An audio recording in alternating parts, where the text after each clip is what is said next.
DElEd online class में आप सभी का स्वागत है। इस वीडियो में class 12 physical chemistry lesson first ठोस से लेकर आ रहे हैं। ठोस का डेफिनेशन, ठोस का परिभाषा और ठोसों का वर्गीकरण।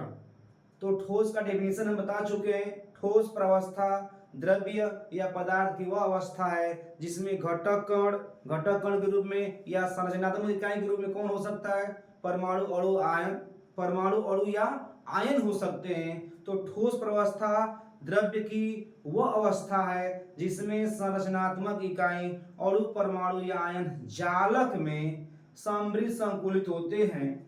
ये गति करने में असमर्थ होते हैं। ये केवल अपने अक्ष पर स्थित होकर कंपन ही कर सकते हैं। इसीलिए ठोस जो होते हैं दृढ़ होते हैं। इन ठोस में जो संरचनात्मक इकाइयां स्थित होती हैं वह इधर उधर गति करने में असमर्थ रहते हैं। इसी कारण से क्या होता है, ठोस का आकार आयतन जो होता है सुनिश्चित होता है। तो यहाँ पर हम आ रहे लेकर क्या, ठोसों का वर्गीकरण लेकर आ रहे हैं। क्लासिफिकेशन ऑफ द सॉलिड ध्यान देना है। बिल्कुल ठोस लेसन जो है इजी है और हम समझने की कोशिश करेंगे तो जितने भी अंकीय क्वेश्चन होंगे उसका सलूशन हम आसानी से कर लेंगे। तो चलते हैं हम लोग क्या लेकर आते हैं, ठोसों का वर्गीकरण। ठोसों का वर्गीकरण, ठोसों का वर्गीकरण, ठोसों का वर्गीकरण जिसे हम बोलते हैं classification of the solid. Classification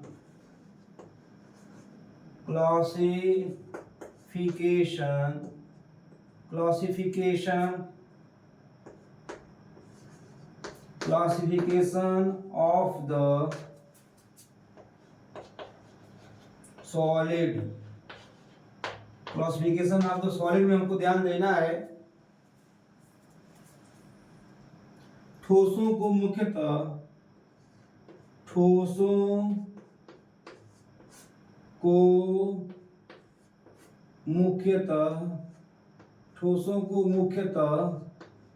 दो श्रेणियों में, ठोसों को मुख्यतः दो श्रेणियों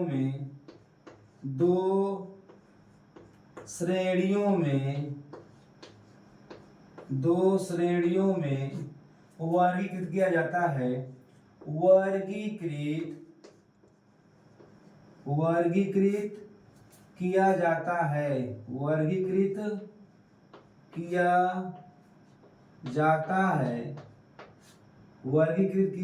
है। तो यहाँ पर हम ठोस को हम दो भागों में डिवाइड करेंगे। नंबर ऑफ फर्स्ट क्या होगा ध्यान देना है। नंबर ऑफ फर्स्ट को हम बोलते हैं क्रिस्टलीय ठोस। क्या बोलते हैं? क्रिस्टलीय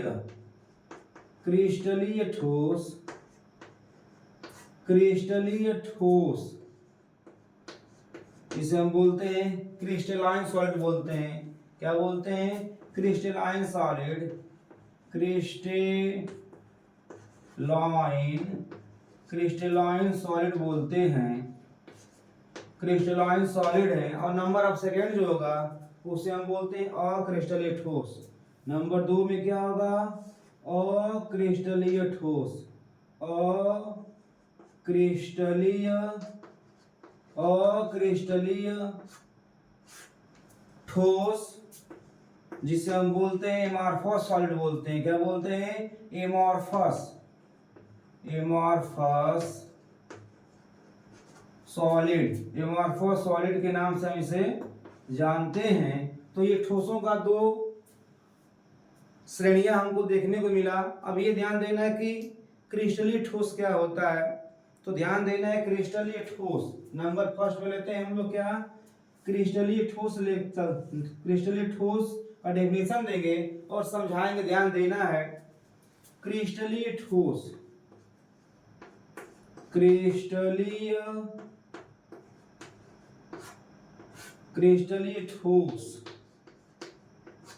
तो ध्यान देना है क्रिस्टलीय ठोस में जिसे बोलते हैं क्रिस्टलाइन सॉलिड बोलते हैं। क्रिस्टलाइन सॉलिड, इसमें हमको ध्यान देना है क्रिस्टलीय ठोस में संरचनात्मक इकाई जो होता है एक सुव्यवस्थित ढंग क्रिस्टलीय, ध्यान देना है क्रिस्टलीय ठोसों में संरचनात्मक इकाई जो हैं एक निश्चित प्रकार से व्यवस्थित होते हैं, एक निश्चित प्रकार से व्यवस्थित होते हैं। तो ध्यान देना है, यानी इस प्रकार की व्यवस्था में जो संरचनात्मक इकाई है वो लगातार उनकी पुनरावृत्ति होता रहता है। तो चलते हम लोग ध्यान देना है कि क्रिस्टलीय ठोस क्या होता है। क्रिस्टलीय ठोस किसे कहेंगे? तो क्रिस्टलीय ठोस, ध्यान देना है, क्रिस्टलीय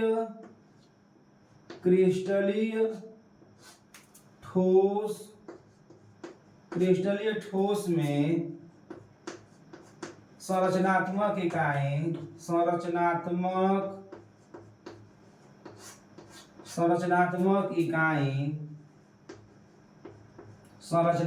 को हम बोलते हैं क्या?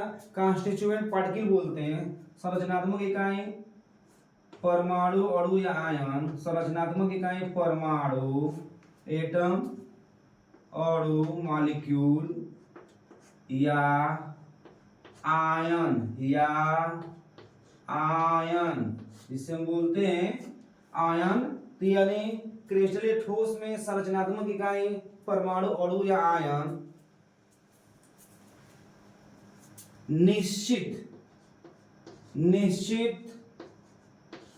प्रकार से एक निश्चित प्रकार से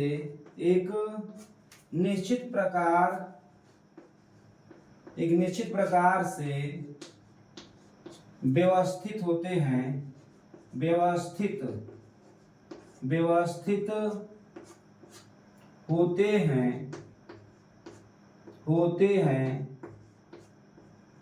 तो ये ध्यान देना है। यह क्रिस्टलीय ठोस का डेफिनेशन है कि क्रिस्टलीय ठोस में संरचनात्मक इकाई परमाणु, अणु या आयन एक निश्चित प्रकार से व्यवस्थित होते हैं। इस प्रकार के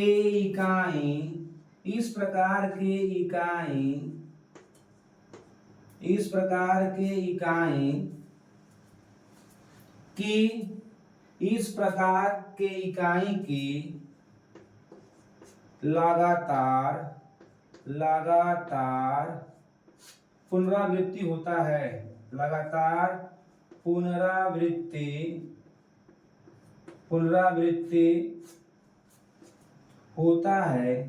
यानी घटक कणों की जो व्यवस्था होती है वो सिस्टमेटिक ढंग से होती है। और यहाँ पर घटक कणों की जो व्यवस्था होती है उनकी लगातार पुनरावृत्ति होती है। जैसे यहाँ पर ध्यान देना है, अगर यहाँ पर घटक कण है, चाहे वो परमाणु हो, चाहे अणु हो, चाहे आयन हो, तो अगर घटक कण यहाँ पर है तो दूसरे जो कतार के, दूसरे जो लाइनिंग के, दूसरे जो परत के घटक कण होंगे बिल्कुल एक निश्चित सीक्वेंस में होंगे। जैसे यहाँ पर घटक कण है, दूसरा घटक कण जो होगा इसके बिल्कुल पीछे होगा, दूसरे परत का ये घटक कण इसके पीछे होगा, या ये घटक इसके पीछे होगा। इसी को हम बोलते हैं कि यानी घटक कणों की पुनरावृत्ति होगा, लगातार उसी क्रम को दोहराया जाएगा। तो घटक कणों की व्यवस्था ऐसे हो सकती है, या घटक कण जो है यहाँ पर एक घटक कण है, दूसरा घटक कण यहाँ पर है, तीसरा घटक कण यहाँ पर है। तो घटक कण जो दूसरे परत में आएगा, अब वो आएगा दो पहले परत के जो घटक कण है उसके बिल्कुल पीठ में यानी गड्ढे में आएगा, ऐसे आएगा। तो ये बोला जाता है क्या कि घटक कणों की व्यवस्था जो होती है क्या, एक सुव्यवस्थित ढंग से होता है। तो यह क्रिस्टलीय ठोस का क्या है, डेफिनेशन रहा, और बिल्कुल समझ में आया होगा आपको। निश्चित तौर से क्रिस्टलीय ठोस आपको समझ में आया होगा। अब इसके कुछ गुण होते हैं, बिहेवियर होते हैं। तो क्या होते हैं इसके बिहेवियर, हम बताने जा रहे हैं, ध्यान देना है। तो आगे हम बताने जा रहे हैं क्रिस्टलीय ठोसों के कुछ गुण हैं जो हम यहाँ पर शामिल करने जा रहे हैं। तो ध्यान देना है, क्रिस्टलीय ठोसों के गुण। क्रिस्टलीय ठोसों का कुछ विशेष गुण होता है जिसके द्वारा हम लोग क्रिस्टलीय ठोसों का पहचान कर लेते हैं। तो वो क्या गुण है, बिहेवियर है, चलते हैं, ध्यान देना है। क्रिस्टलीय ठोसों का गुण, क्रिस्टलीय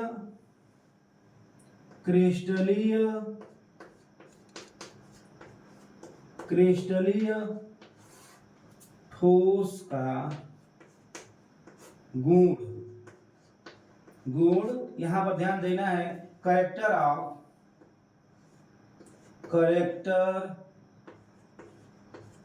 character of crystalline solid, crystalline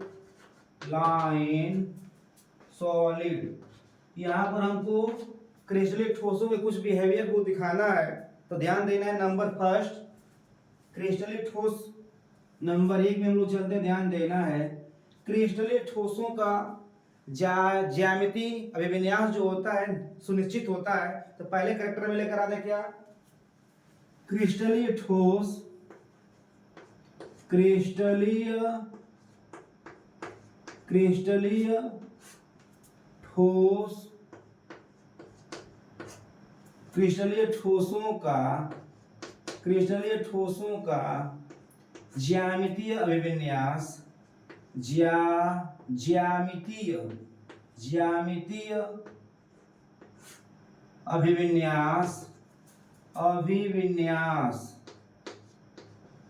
अभिविन्यास सुनिश्चित होता है। क्रिस्टलीय ठोसों का ज्यामितीय अभिविन्यास जिसे हम बोलते हैं जियोमेट्रिकल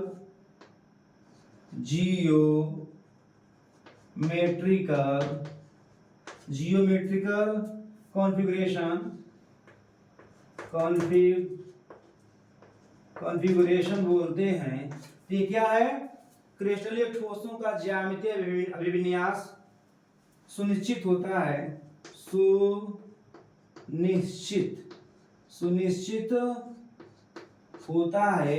सुनिश्चित होता है क्योंकि क्रिस्टलीय ठोस में घटक गुणों की जो व्यवस्था होती है वो सिस्टमेटिक ढंग से होता है, इसीलिए इनकी ज्यामितीय आकृति भी क्या होता है, निश्चित होता है।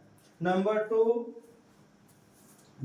में हम चलते हैं, क्रिस्टलीय ठोसों का गलनांक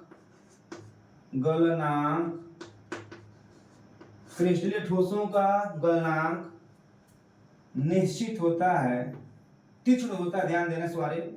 क्रिस्टलीय ठोसों का गलनांक तीक्ष्ण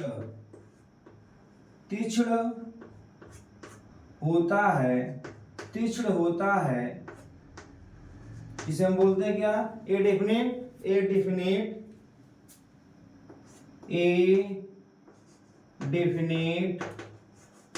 डेफिनेट मेल्टिंग पॉइंट। एक पॉइंट ध्यान देना है, यानी दूसरा कैरेक्टर लेकर आने, क्रिस्टलीय ठोसों का गलनांक तीक्ष्ण होता है। नंबर 3 में हम लेकर आने क्या, ध्यान देना है। नंबर 3 में लेकर आ रहे हैं, क्रिस्टलीय ठोसों का गलनांक तीक्ष्ण होता है। क्रिस्टलीय ठोसों का संगलन ऊष्मा, क्रिस्टलीय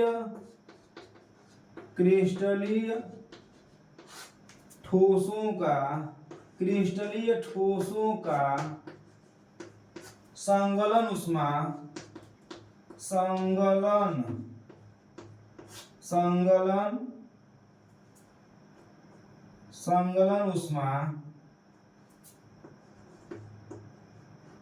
संगलन ऊष्मा जिसे हम बोलते हैं हीट ऑफ फ्यूजन।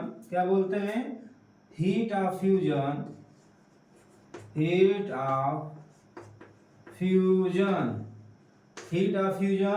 तो क्रिस्टलीय ठोसों का संगलन ऊष्मा निश्चित होता है,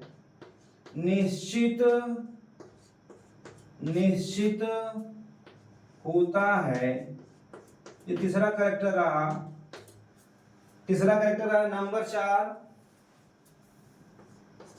नंबर 4 में वो ध्यान देना है, क्रिस्टलीय ठोसों का संगलन ऊष्मा जिसे बोलते हैं हीट ऑफ फ्यूजन निश्चित होता है। अगले क्रम में चलते हैं, क्रिस्टलीय ठोस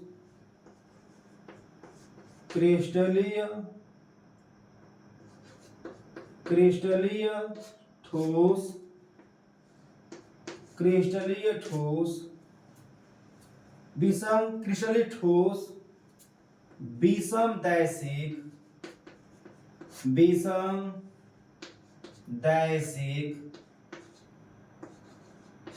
इसे हम बोलते हैं एनआइसोट्रोपिक,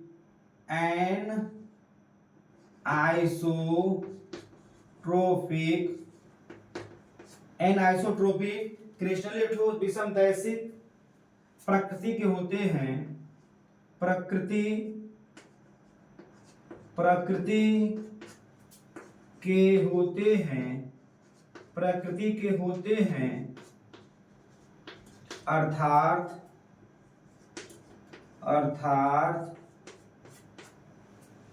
भिन्न भिन्न दिशाओं में, अर्थात भिन्न भिन्न दिशाओं में, भिन्न भिन्न दिशाओं में इनके भौतिक गुण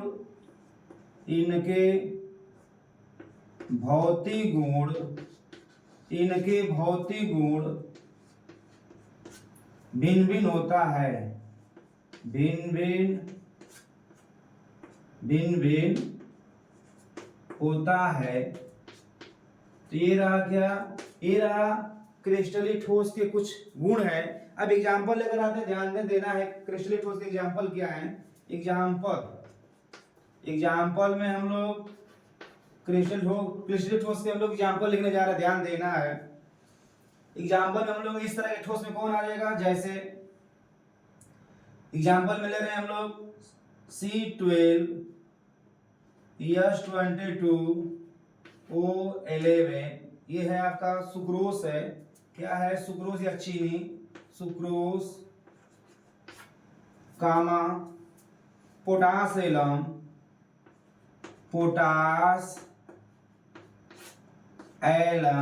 जिसे हम फिटकरी बोलते हैं, पोटास एलम जिसका फार्मूला होता है K2SO4 Al2SO4 का होल थ्राइस 24H2O। ये क्या है, K2SO4 पोटेशियम एल्युमिनियम सल्फेट जिसे हम बोलते हैं, फिटकरी है, ये फिटकरी है। इसी प्रकार से जो है कोयला है, क्वार्ट्ज QUARTZ, क्वार्ट्ज यानी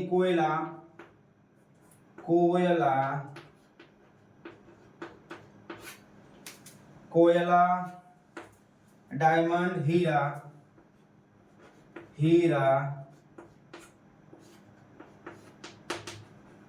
ये जो है सब ETC, ये सब क्या है क्रिस्टलीय ठोस के एग्जाम्पल हैं। अब हम चलते हैं, क्या ध्यान देना है, ठोस को हम दो वर्गों में या दो श्रेणियों में विभाजित करते हैं। तो पहला रहा क्या हमारा क्रिस्टलीय ठोस रहा, अब दूसरा जो होगा उसे हम बोलते हैं अक्रिस्टलीय ठोस के नाम से जानेंगे। तो ध्यान देना, चलते हैं दूसरे क्रम में। अक्रिस्टलीय ठोस, क्रिस्टलीय ठोस का हम कुछ बिहेवियर देखें, एग्जाम्पल द्वारा समझें। क्रिस्टलीय ठोसों में जो स्ट्रक्चरल यूनिट होते हैं, जो संरचनात्मक इकाइयां होती हैं, वो एक निश्चित सीक्वेंस में आते हैं। इसी कारण से क्रिस्टलीय ठोसों का जो होता है एक सुनिश्चित ज्यामितीय आकृति होता है। लेकिन यहाँ पर जो हम चलते हैं अब यहाँ पे, वो है अक्रिस्टलीय ठोस, जिसे हम बोलते हैं एमॉर्फस सॉलिड के नाम से जानते हैं। एमॉर्फस सॉलिड के नाम से जानेंगे तो ये क्या होता है, या किस तरह का ठोस होते हैं, इसके एग्जाम्पल क्या होंगे, तमाम तरह के क्वेश्चन का जवाब जो होगा इस वीडियो में आपको मिलेगा। और उम्मीद कर रहे हैं कि ये वीडियो को लाइक, शेयर और सब्सक्राइब करेंगे। चलते हैं दूसरा प्रकार क्या होता है, ध्यान देना है। नंबर सेकेंड में हम चलते हैं अक्रिस्टलीय ठोस, अक्रिस्टलीय ठोस जिसे हम बोलते हैं एमॉर्फस सॉलिड। क्या बोलते हैं, एमॉर्फस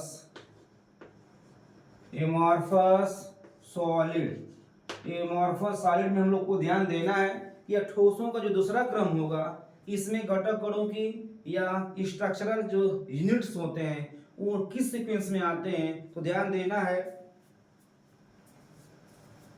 अक्रिस्टलीय ठोसों में अक्रिस्टलीय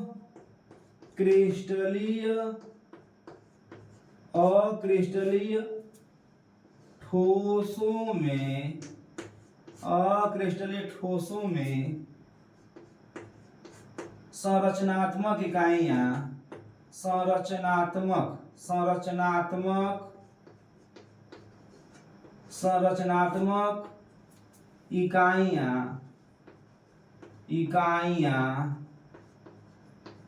संरचनात्मक इकाइयां एक निश्चित क्रम में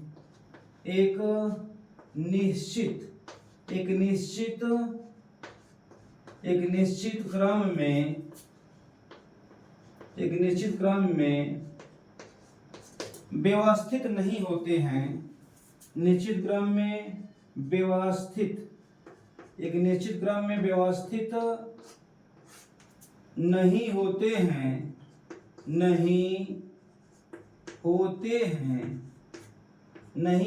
हैं। तो ध्यान देना है, अक्रिस्टलीय ठोस में जो संरचनात्मक इकाइयां अणु परमाणु आयन है वो एक निश्चित क्रम में व्यवस्थित नहीं होते हैं। इसी वजह से इसमें कुछ गुण उत्पन्न हो जाते हैं, और वो गुण उत्पन्न होते हैं क्या, जब सिस्टमेटिक ढंग से संरचनात्मक इकाई नहीं आएंगे तो निश्चित तौर से इनका बिहेवियर जो होगा, इनका जो गुण होगा वह क्रिस्टलीय ठोसों से क्या होगा, अलग होगा। तो इनका क्या गुण होता है, ध्यान देना है। अक्रिस्टलीय ठोसों के गुण, ध्यान देना है, अक्रिस्टलीय ठोसों का गुण,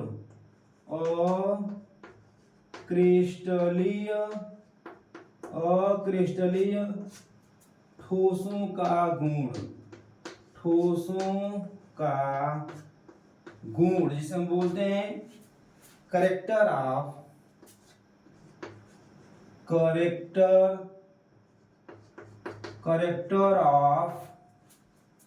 amorphous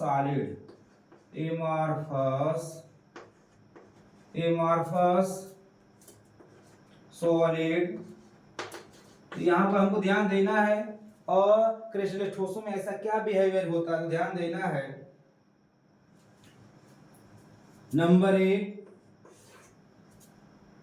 अक्रिस्टलीय ठोसों में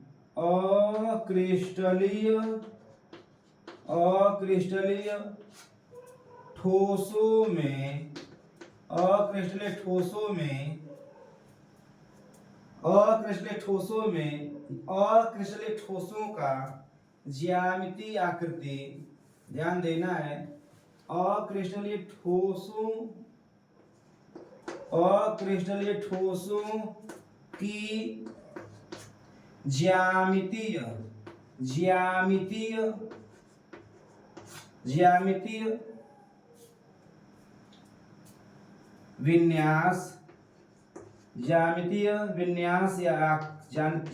विन्यास सुनिश्चित नहीं होता है। सुनिश्चित नहीं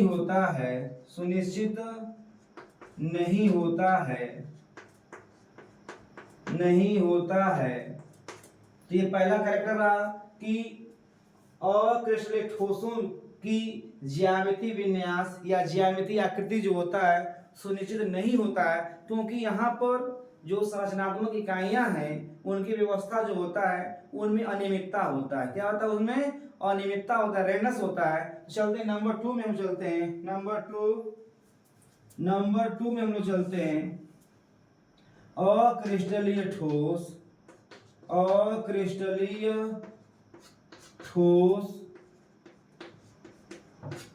का गलनांक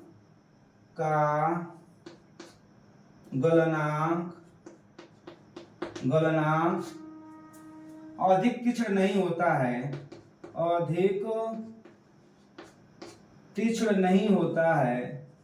अधिक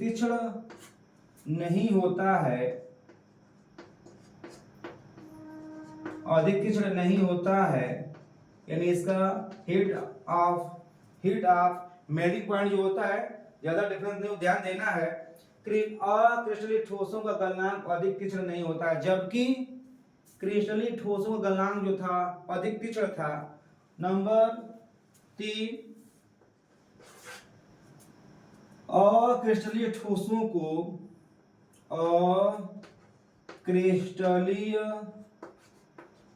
अक्रिस्टलीय ठोसों को अक्रिस्टलीय ठोसों को अति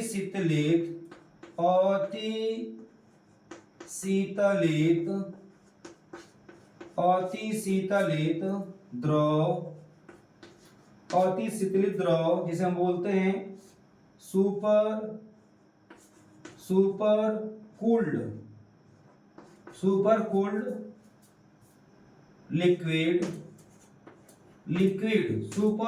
लिक्विड। तो अक्रिस्टलीय ठोसों को अति शीतलित द्रव कहा जाता है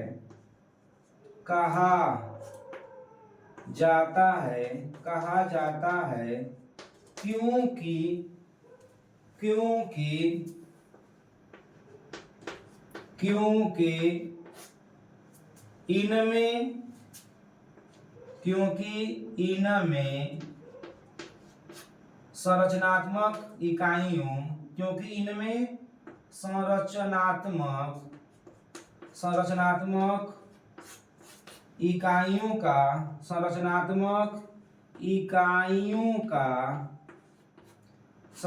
इकाइयों का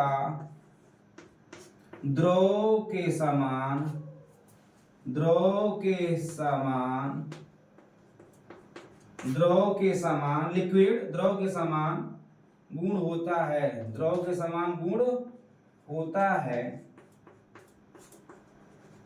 तो ये रहा क्या, ये रहा, ध्यान देना है, बहुत इंपॉर्टेंट है ये। एग्जाम में पूछता है कि अक्रिस्टलीय ठोसों को अति शीतलित द्रव के नाम से क्यों जाना जाता है, या पुराने इमारतों या पुराने भवनों में लगे हुए कांच की खिड़कियों में कांच का परत ऊपर की तरफ जो होता है पतला होता है, नीचे मोटा होता है, तो इसमें यही गुण होता है। अति शीतलित गुण होने की वजह से ही ऐसा होता है। द्रवों के समान इसमें बहने का गुण होता है, फ्लोइंग ऑफ वाटर, यानी द्रवों के समान बहने का गुण होने की वजह से ही अक्रिस्टलीय ठोसों को हम अति शीतलित द्रव की संज्ञा देते हैं। तो ध्यान देना है। तो अक्रिस्टलीय ठोसों को अति शीतलित द्रव कहा जाता है क्योंकि इनमें संरचनात्मक इकाइयों का द्रव के समान बहने का गुण होता है, यह गुण होता है, ध्यान देना है। और एग्जाम मतलब एक और लेकर आ रहे कैरेक्टर, ध्यान देना है कि अक्रिस्टलीय ठोसों का जो संलग्न ऊष्मा जो होता है अक्रिस्टलीय ठोसों से जो होता है, ध्यान देना है कि अक्रिस्टलीय ठोसों की जो संलग्न ऊष्मा होता है वह क्रिस्टलीय ठोसों से डिफरेंस होता है। तो इसमें यहाँ पर जो भी कैरेक्टर आ रहे हैं क्रिस्टलीय ठोसों से डिफरेंस आ रहा है यहाँ पे, तो यहाँ पर जो सिस्टमेटिक ढंग से संरचनात्मक इकाइयों की व्यवस्था नहीं है, इसी वजह से यहाँ पर ऐसा गुण एपियरिंग हो रहा है, उत्पन्न हो रहा है। अब चलते हैं एग्जाम्पल में, ध्यान देना, एग्जाम्पल में लेकर आ रहे हैं, एग्जाम्पल ऑफ एमॉर्फस सॉलिड। तो यहाँ पे एग्जाम्पल में लेते हैं, ध्यान देना है, मोम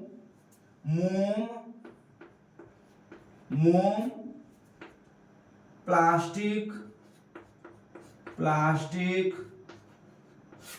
रबर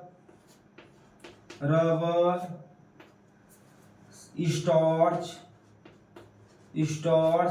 ETC, यानी यहाँ पर जो है एग्जाम्पल लेकर आए हैं, यानी मोम, प्लास्टिक, रबर, स्टार्च इत्यादि, इनमें जो ये सब जो है अक्रिस्टलीय ठोस के एग्जाम्पल हैं। और उम्मीद कर रहे हैं कि हम आपको ठोस बिल्कुल सही ढंग से समझाएं, और उम्मीद कर रहे हैं कि आप अपने भविष्य को बेहतर और सुनिश्चित करें। धन्यवाद।